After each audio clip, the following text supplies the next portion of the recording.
So when I was thinking about what to say today, and I've asked a couple of people, and they said, "Oh, anything.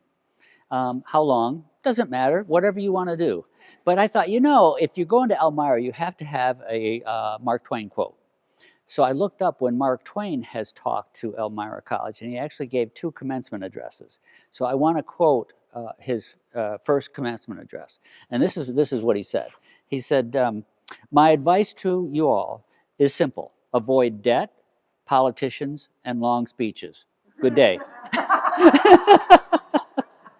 so I'm not looking for money. I'm not running for office, and I promise I'll keep this reasonably short. Um, when I left Elmira, it wasn't a pretty thing for me, to be honest with you. I graduated with a general liberal arts degree. In other words, I took a lot of different courses in a lot of things. To me, this was an intellectual feast being here.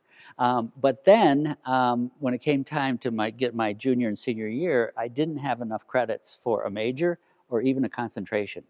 So the school was a little confused what to do with me. So they named it General Studies, which means I didn't do anything in particular. Uh, which then, when I went into the job market from there, I left Elmira and I'm looking for a job. The unemployment rate at the time was 8%. So a general studies degree from a liberal arts college was just perfect for that environment. And I went to work in a Sherwin-Williams paint store. Um, and I worked there for about a year and a half. And then I ended up going on to Syracuse and then IBM and so on. But I mean, we do what we have to get along. What I wanted to tell you about is a story from when I was at IBM and how it relates back to Elmira and what I learned here. I was sort of halfway through my IBM career, and I was in Armonk, New York. Now I live in Charlotte, North Carolina, but I have a disabled daughter, so I refused to move to New York for IBM. So they agreed I could fly back and forth a lot. So I'm in Armonk, and I'm getting ready that day to go back home to my family in Charlotte. This is my wife, by the way. Um, and so Ted Hoff, who is the vice president of organizational design and learning or something like that, is coming down the hallway. And he says, "Dick, I've been looking for you." I said, "Oh, what do you need?" And this was on a Thursday. Okay. He said, "What are you doing this weekend?" And now neither Ted or I are gay. So I thought, this means work. He's not asking me for a date. So I said, "Well, I think you want some work for me to do some work this weekend, maybe?" He said, "Oh, yeah." So what he explained to me was that there was a business problem in Ireland, and that there was an executive in Ireland who had asked if I could come over and facilitate them deciding this business problem that they had been wrestling with for some time. And I tried to resist. I said, "I don't know anything about that side of the business." He said, "It doesn't matter." I said, "I don't have any clothes because this is my last day in Armonk." And he says that you can buy clothes in Ireland. And I said, "Well, I don't have a passport." I thought, now I'm sealing the deal, right? He said, "I'm sure Margaret can get your passport and we'll get it on a courier, and your plane leaves at 6:30 from JFK." So, I mean, I bet you remember this. And I called Margaret and I said, "Here's where my passport is. Get it and go to the airport, give it to this courier." And sure enough, I met the courier at, I don't know, 4 o'clock or something that afternoon. And off I go to Ireland on a mission that I know nothing about and I'm totally unqualified for. So now I get there, I'm in Ireland, and I meet with the American who had suggested I come over. And he's a marketing kind of guy. And there was a product they were having some discussions and debates about. So he explained to me what he wanted me to do was to facilitate a meeting to convince the other functions in IBM that he was right, and that they should do what the marketing people wanted regarding this project. And I thought, this sounds like manipulation to me. He wants me to be the shill. So I said, "Well, I'm uncomfortable doing that. I'd really like to meet with the people from the other functions that are having difficulty with this decision." He said, "Oh, that's fine." So there's actually three functions. The first function is his marketing. They have a plan, and I'll come back to him being an American in a minute. But marketing has a view, so that's a functional view. Then there is a manufacturing, the head of the manufacturing plant in Ireland, and so he has a view, but it's a manufacturing view.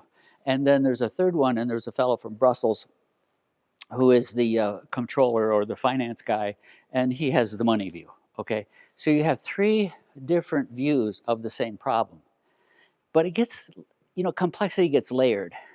So if you look now at the nationalities of these three, the American, and most of us here, I think, are from the United States.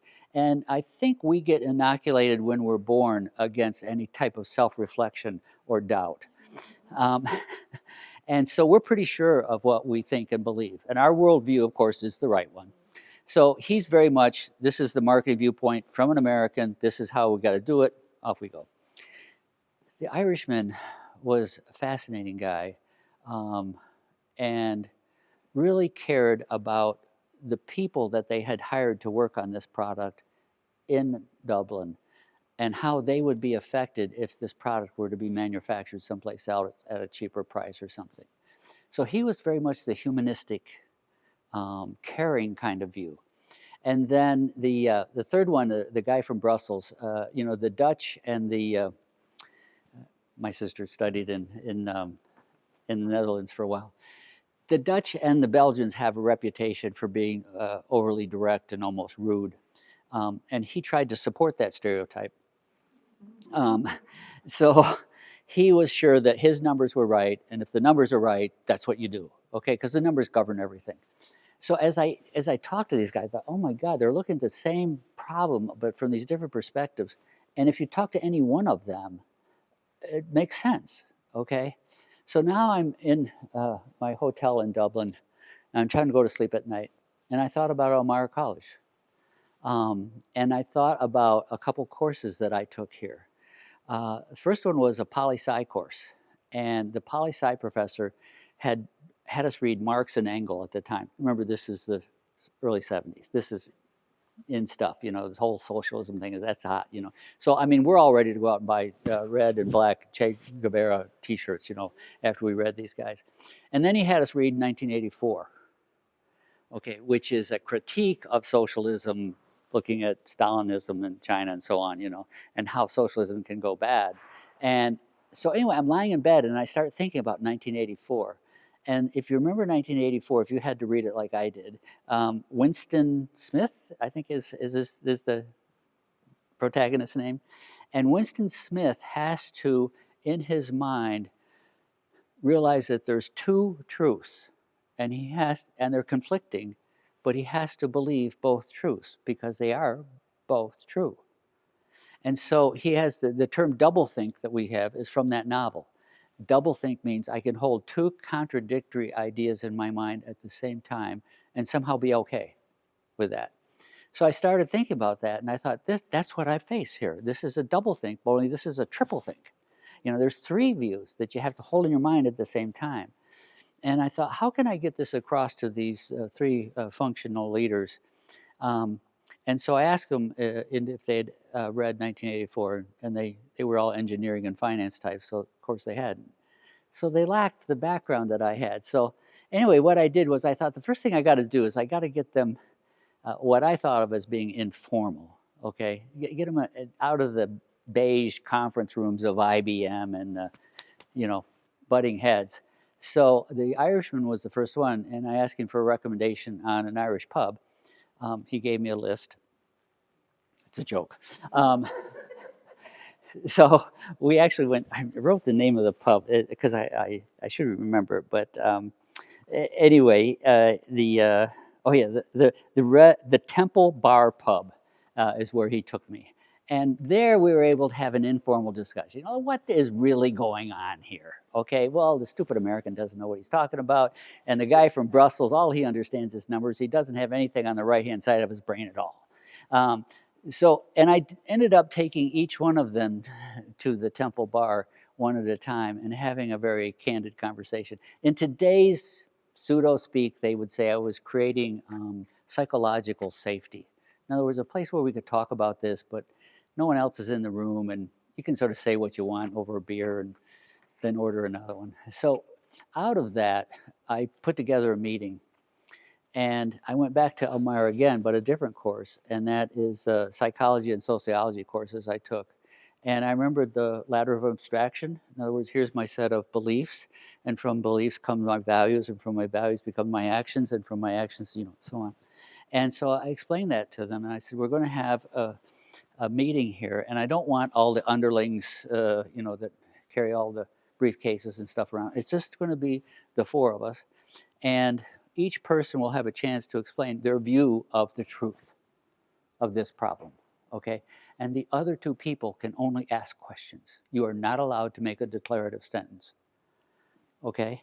So these executives are like, you're telling me what I can say and what I can't say? And I'm like, yeah, that's sort of the point. So we did that, and all of a sudden you could see the light coming on a little bit, and I started to see that your truth is different than mine, but it's true. And your truth is different than her truth, but it's also true from that viewpoint. And so out of that whole thing, we didn't reach a compromise because we didn't want a place where everyone's happy and everyone's sad. Instead, we started picking apart the problem, and certain aspects we did different ways. And all of them ended up pretty happy about that. So we were able to succeed. So why do I tell this story? The reason why I tell this story is a couple things. One is, if you look at where we are today in this country, we're in trouble. We have the whole nation is in identity politics. If I disagree with you, I disagree with everything about you and everything about your whole worldview, which then keeps us in these isolated echo chambers. And the thing we have to do to get out of that is to be able to see other people's truths. And the way you get there from here is the things that we get out of a liberal arts education, okay? The engineer and the finance guy cannot do this by themselves. At the same time, this college faces the same problem, but in a different way, and that is, I might make sure I might get my numbers right here. Since 2020, 42 liberal arts colleges in the United States have closed their doors, and another 32 have merged or been absorbed by others. I mean, think of just the last couple of years. Wells College, Goddard College, Eisenhower College. These are all like us, but now they're gone, okay? I think one of the reasons why they're gone is they could only see one truth at a time. They could only see, I need to continue to be a liberal arts college, and God damn it, that's what we're going to be, and we're not going to change just because the world has changed. And other ones said, oh no, the past is gone, forget that stuff, we need to be a vocational school. We're going to be an associate's degree, for 4 years. And both sets of those are now on the defunct list. So when I look at this college and what Chuck and his team have been able to do, is they've been able to double think this thing through. And I'll give you a couple examples. One is, if you look around this place, people want out of an educational institution a sense of tradition and heritage and past. They also want innovation, leading edge stuff, and the latest technology, okay? So there are two different truths that are diametrically opposed to one another. And yet, if you look at this college campus and you go around here, you see both. This place is steeped in tradition, and yet it has some of the leading experiential education programs anywhere. So that's an example of two different things being true.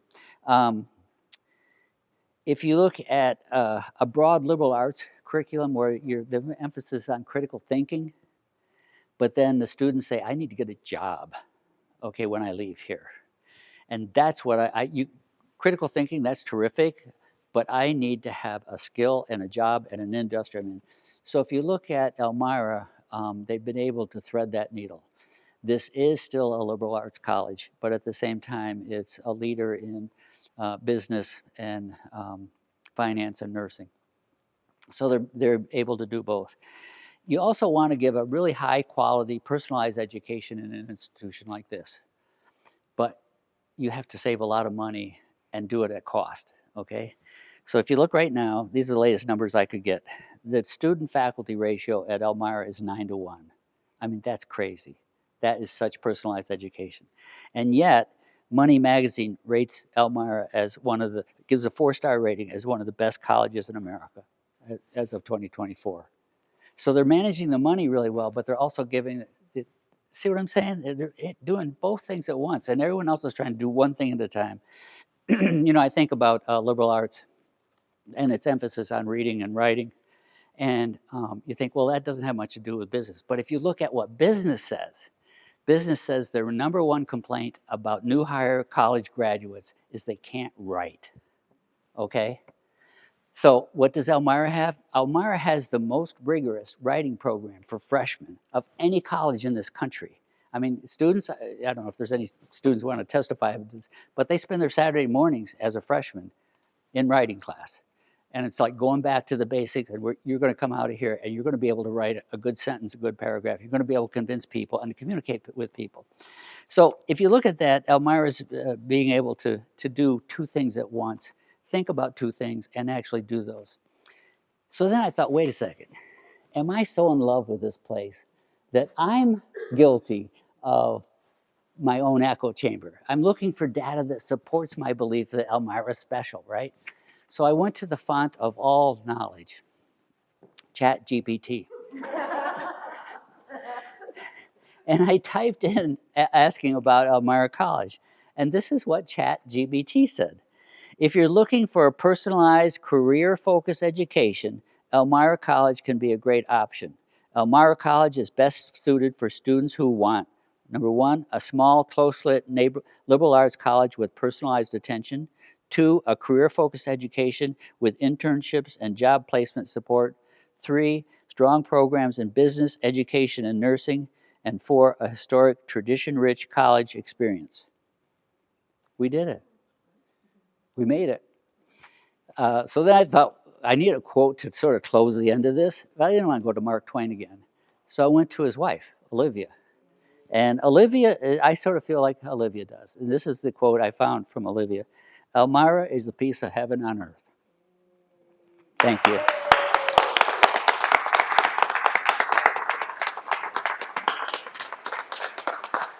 We did not pay her to say any of this.